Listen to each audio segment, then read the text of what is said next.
নমস্কার বন্ধুরা, আহিরা চ্যানেলের পক্ষ থেকে সবাইকে স্বাগত। আজ আমি বানালাম চিজি পাপ। 4টে আলু আমি অর্ধেক করে নিয়ে প্রেসার কুকারে লবণ দিয়ে সিদ্ধ করে নিচ্ছি। এবার নিলাম আমি ফ্রোজেন গ্রিন পিস, মটরশুঁটি। এটাকে জল দিয়ে আমি নর্মাল টেম্পারেচারে এনে লবণ দিয়ে সিদ্ধ করে নিচ্ছি। সিদ্ধ মটরশুঁটিতে বিট নুন, গোলমরিচের গুঁড়ো আর লেবুর রস দিয়ে মেখে ফ্রিজে রেখে দেব। এরপর মাখন আর গ্রেটেড চিজ মিশিয়ে ভালো করে মেখে ফ্রিজে রেখে দেব। আলু সিদ্ধ হাত দিয়ে স্ম্যাশ করে নিচ্ছি। আলু স্ম্যাশ করে স্বাদ মতো লবণ, গোলমরিচের গুঁড়ো আর গ্রেট করা গাজর দিলাম।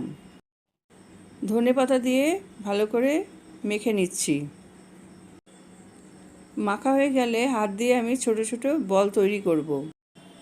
একটা বাটিতে ময়দা আর কর্নফ্লাওয়ার সমান সমান নিয়ে জল দিয়ে গুলে নিলাম।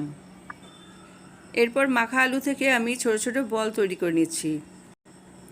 বলের মাঝখানটা ফুটো করে নিয়ে মাখন আর চিজের মিশ্রণটা দিয়ে চপের আকারে গড়ে নিচ্ছি। এইভাবে আমি সমস্ত চপগুলো বানিয়ে নিলাম। একটা প্লেটে ব্রেড ক্রাম্ব নিয়েছি, তার মধ্যে অল্প গোলমরিচের গুঁড়ো মিশিয়ে নিয়েছি। চপগুলো ময়দার গোলায় আমি ডুবিয়ে নিচ্ছি। এরপরে চপগুলো ব্রেড ক্রাম্বে আমি জড়িয়ে নিচ্ছি।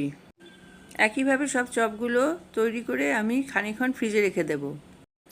আধ ঘন্টা পর ফ্রিজ থেকে বের করে আমি চপগুলো ভেজে তুলছি। সব চপ ভাজা হয়ে গেলে মাঝখানে মটরশুঁটি দিয়ে আমি পরিবেশন করছি। খেতে অপূর্ব হয়েছে এই চিজি পাপ।